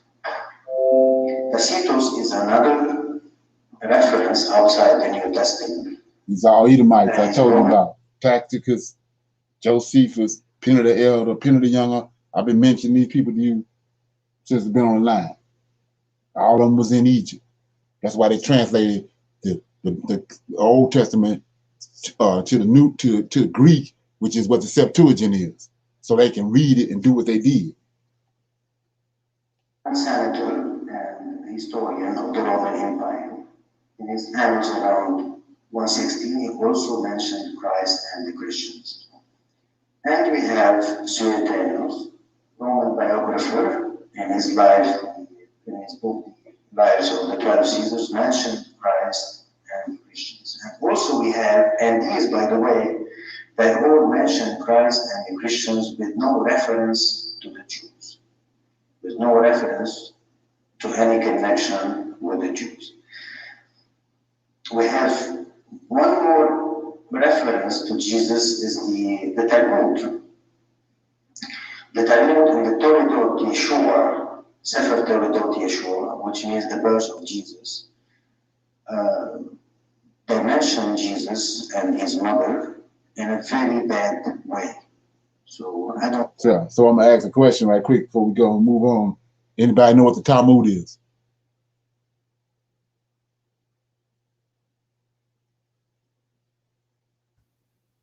Yes. Mm-hmm. What's the Talmud? It's like a mystical, I won't say mystical, but it's additional commentary and conjecture on the scripture, I guess. Right. On the Old Testament. On the Old Testament, correct. Right. So it's the Edomite version of the Old Testament. After they got into the land, they got their own, they giving us what they gave us in the Old Testament, King James, but they got their version of it too. Right? So that's what the Talmud is. So what I'm trying to show you is they gave us the crumbs. They got the meat. So a lot of the meat in the Talmud. We're going to see that in a minute. But they mention him in a very bad way. Yeah. Now, this is Father Yusuf Yamin. He's my mentor from Lebanon. He actually made me understand Christ more and made me realize that Christ is really the Son of Adam and not the Son of the God that appeared in the Old Testament. This father actually wrote a book in 1999 in Lebanon called Jesus Was Born in Lebanon, means ancient Phoenicia, not in Judea.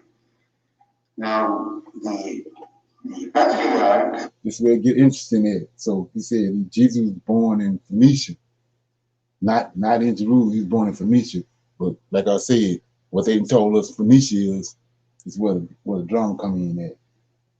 The patriarch sent him a note of congratulation to Father Yamin, and he actually, and later some of the priests in Lebanon formed a group defending the Judeo-Christian culture. They somehow attacked Father Yamin, and we came to respond to them in a very good way. And we asked them, Father Yamin asked them to come and debate the matter with him, which they refused.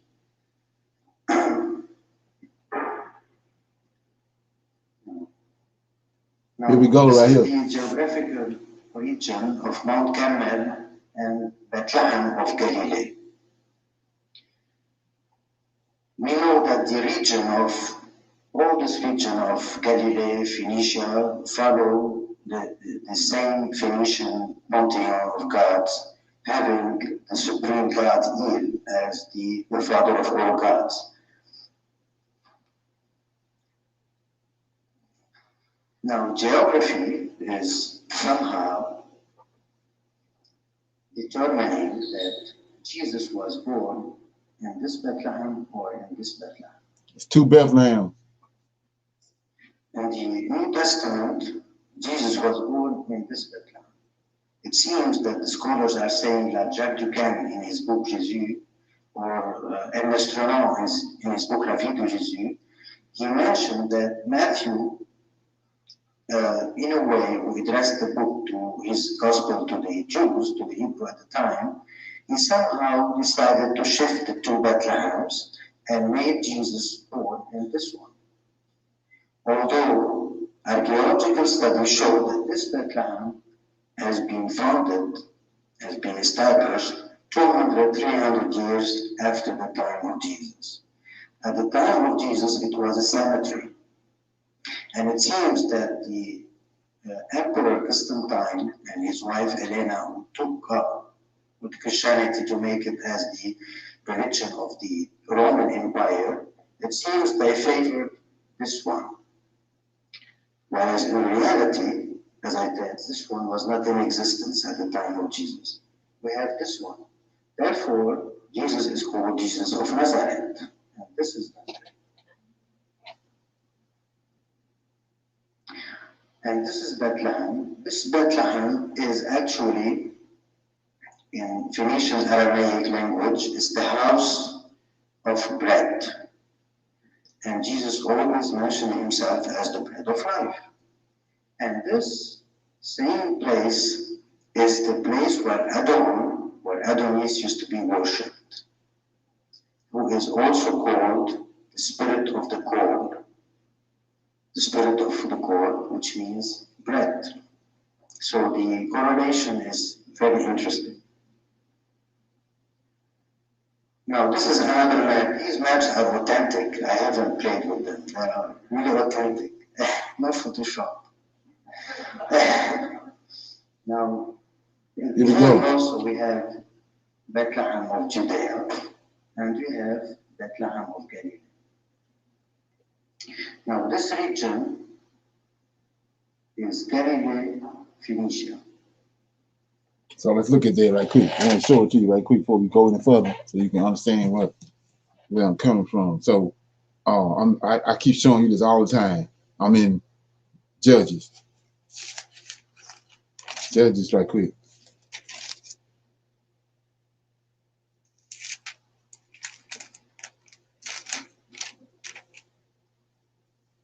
Let me see, got my Judges. Okay. Chapter 2, I think it is.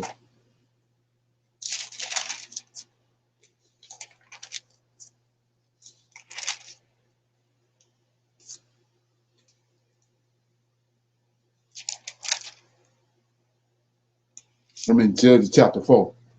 Let me know when you get it.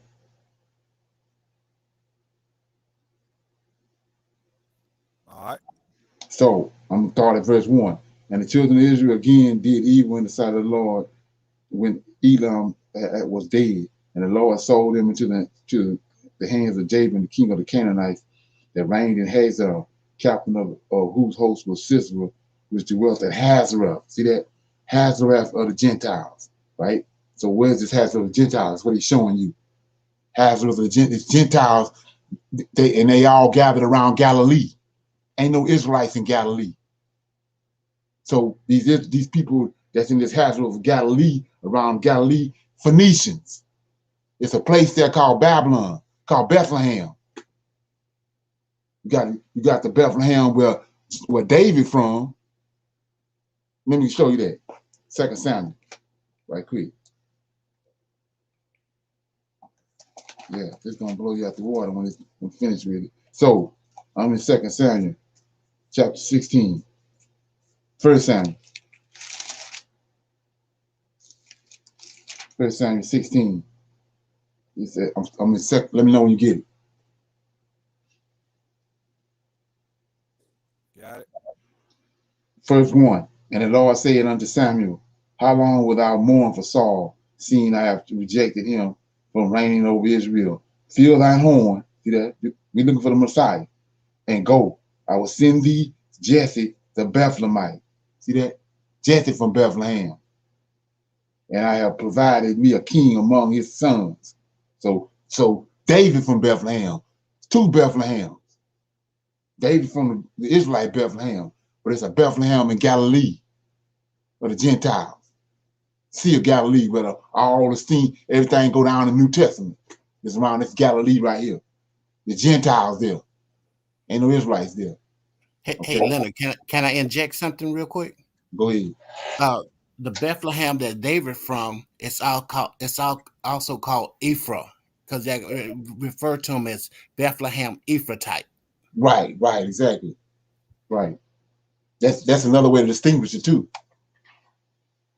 Right. Okay. So we're gonna pick it back up. This region is Samaria, and this region is Judea. You see the color here combining Galilee and Phoenicia all together. So Galilee and Phoenicia is the same place.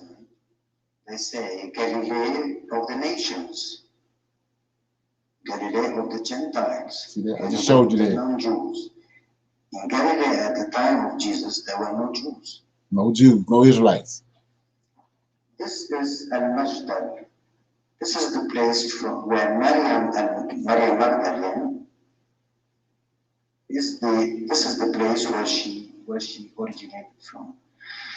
Now we have here Rami, a place called Rami, and we have here Cana.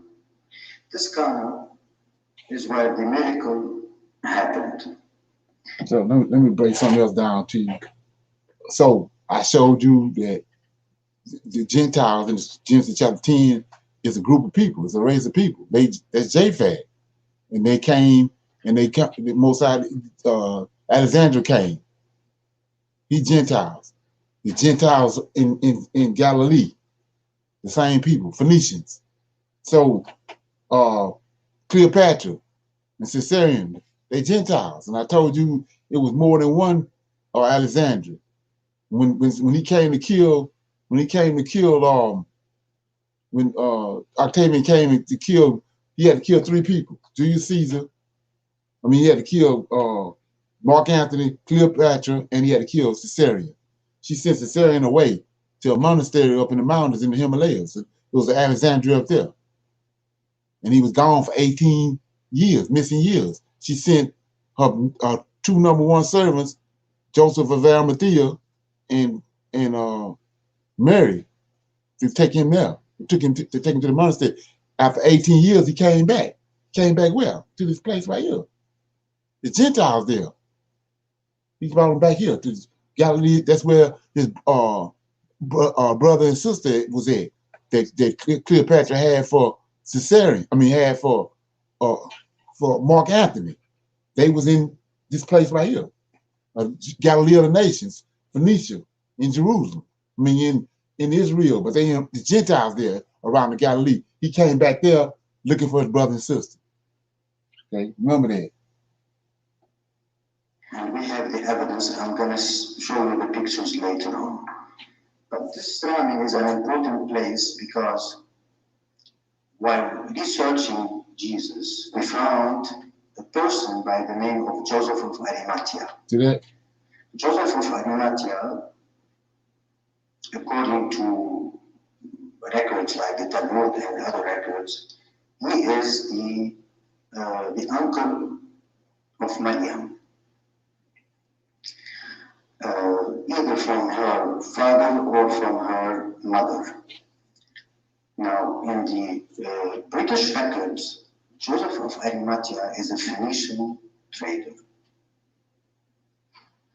In Arabic, in the New Testament, we say Yusuf al-Rami. Yusuf meant from the city of Rami. This is Rami. We have 5 places called Rami in Galilee, Phoenicia, and Samaria, and one in Judea. One of them is now called Ramallah in Palestine. Now this one is the place of Joseph of Arimathea. And since he is the uncle of Maria, he is not away from her place, from Cana. And Mastronom, in his book La Vie de Jésus, he says that Mariam went back to Cana. And it is in this Cana where she was when the wedding occurred. So that was her place. Everything happened in this region. Rarely Jesus descended to Judea. Maybe one time or a couple of times, not more. Now again, this is another map that shows exactly the same thing. This is Bethlehem. This is Al-Majdan, from where Mary Magdalene was, Rami, and Khan. Now this is Mount Carmel. Mount Carmel, etymologically speaking, it means Carmel Il in the Phoenician Aramaic language, which means the vine of El, the wine. And other means this Mount Carmel is the Bethlehem, the house of bread. Now we make the correlation, bread and wine. Sorry? El is the supreme God. Yeah, Il. That's why all the angels answer with the suffix El or Il, like Gabriel, Michael, Raphael, name it. Now, this bread and wine comes from this idea that he was born in Bethlehem in the house of bread, underneath the Mount Carmel, the vine of El. And it goes back to the ritual performed by Melchizedek, or Melchizedek, my king is righteous. This Melchizedek appeared in the Old Testament as well as in the New Testament.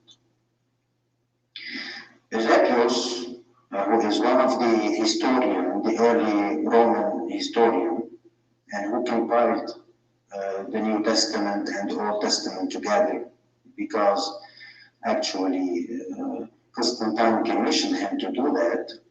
So he decided to focus on 4 Gospels and some of the letters of Paul to be put in the New Testament, and he took away all other Christian writings, whether Gnostic and non-Gnostic, which we consider them apocryphal work.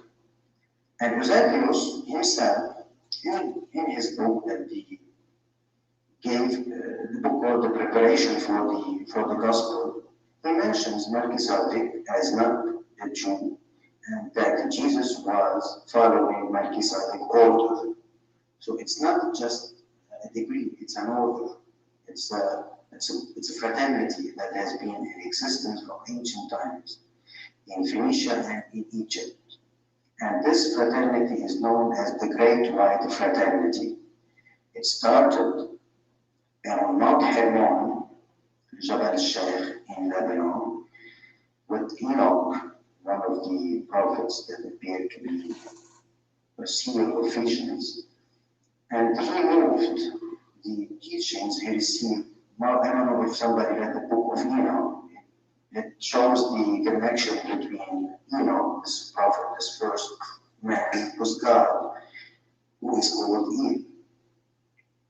And he moved the tradition to Egypt. Now, one of the important elements in Egyptian religion is the fact that Thutmose III, when he was in Phoenicia, he got initiated on Mount Carmel, that I just showed, by the Enochian priest, and he took the idea of monotheism to Egypt. And Thutmose it means in Egyptian, initiate of Thut, or born of Thut. That's why the name Moses is not a Jewish name, but an Egyptian name, which means born of or initiate of.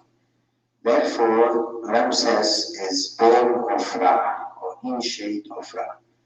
So Thutmose brought this monotheistic belief to Egypt, but he kept it secret.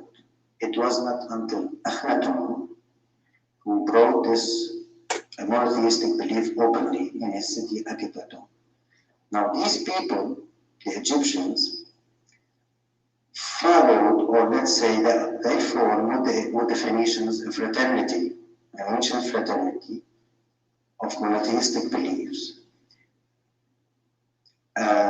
Having Aton as the god, the sun god in the Egyptian monotheistic belief, and Aton is a derivation of Adon in the Phoenician religion. This is Adon, Adonis. Now, the cultural and religious entourage at the time of Jesus. We have, I think you got now an idea about what's going on here.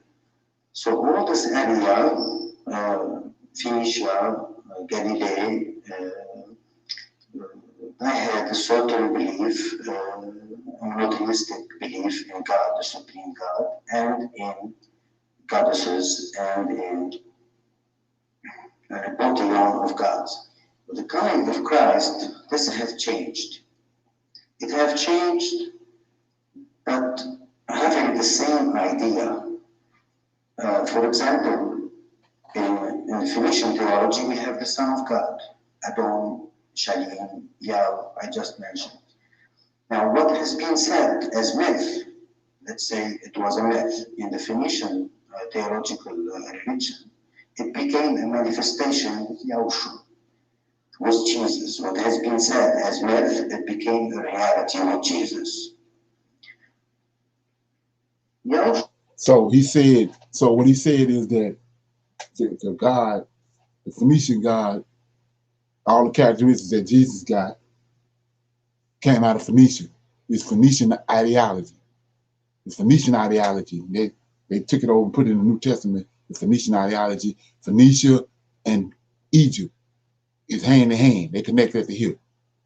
And you also know when the Greeks came, they conquered Egypt and they conquered Judea, both places. So keep that in mind.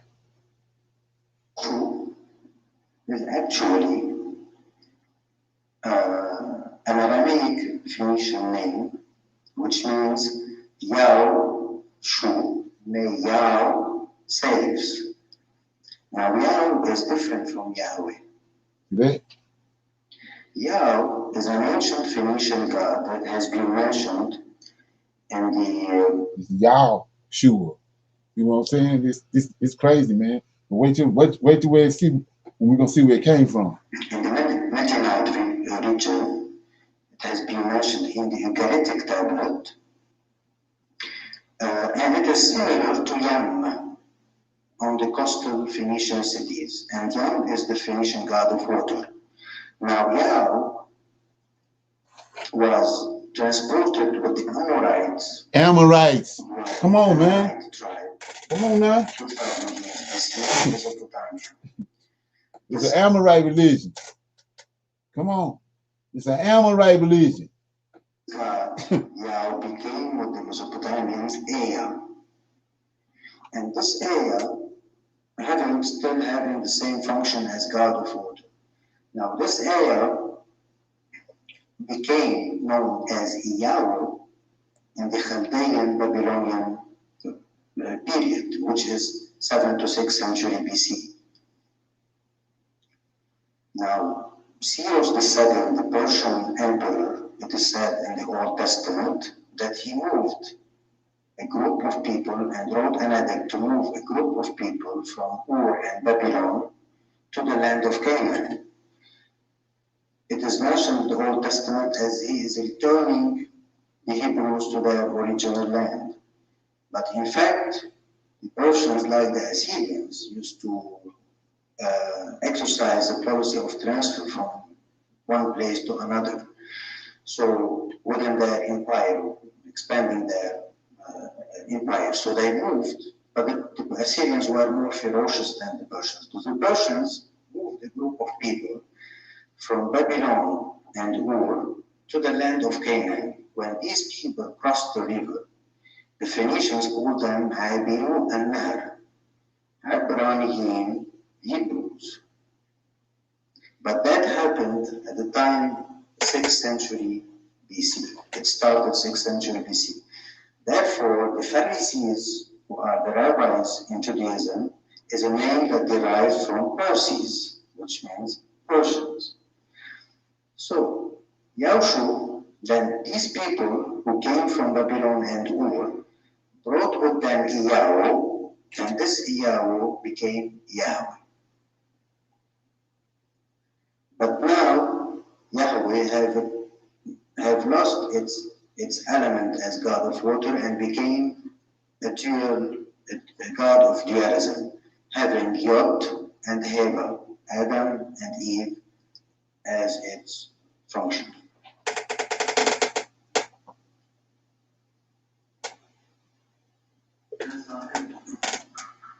Sorry?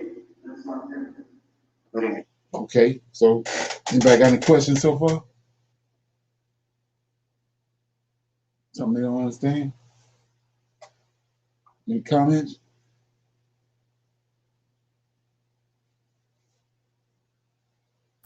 Hey, can we get that video, Leonard? Yeah. I'm what I'm gonna do is I'm gonna let a little more play.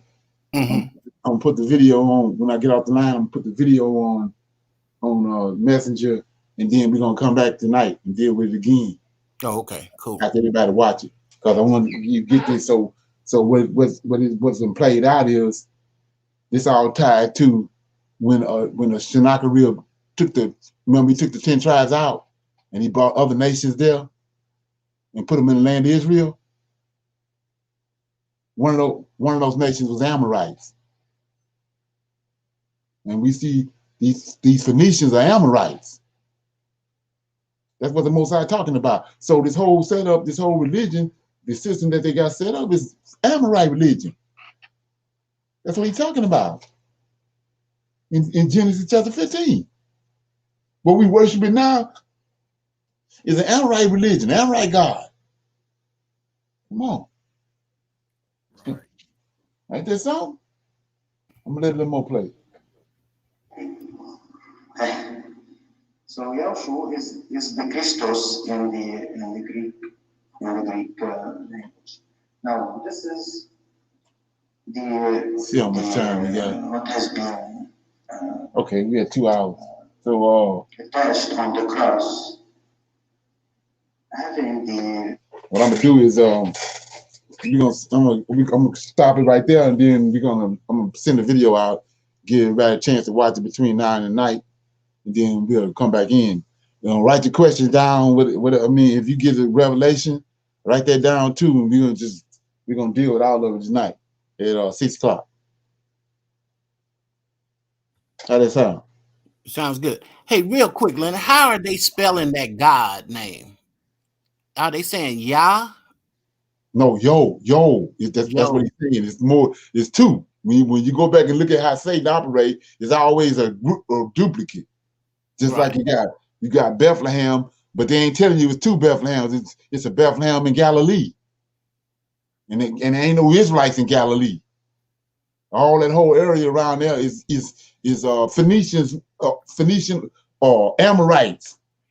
That's the type of people that was in Galilee. And that's where the Edomites ended up at. And that's where Penny the Elder, Josephus, and we're going to see later on in this video, their scenes. The scenes tied to this place. The scenes is tied to the Dead Sea Scrolls. But we'll deal with that tonight. Okay. That's everybody watching. Yeah, so all these little bitty elements that we've been dealing with, it all culminate right here. With this guy breaking down. He don't have no idea what he's doing. So anybody got anything before we go? Or close out? Okay. Yeah, so like I said, we're gonna send the video out and then we'll deal with it tonight. Okay.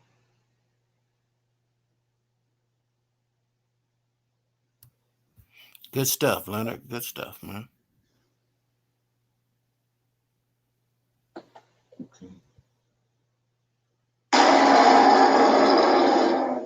Okay, Shalom. I'm gonna see you about at 6 o'clock. Be sure and write anything down that you come to your mind, or you get a revelation, write it all down. You're gonna decipher tonight. Shalom. Shalom, shalom. All right. Shalom.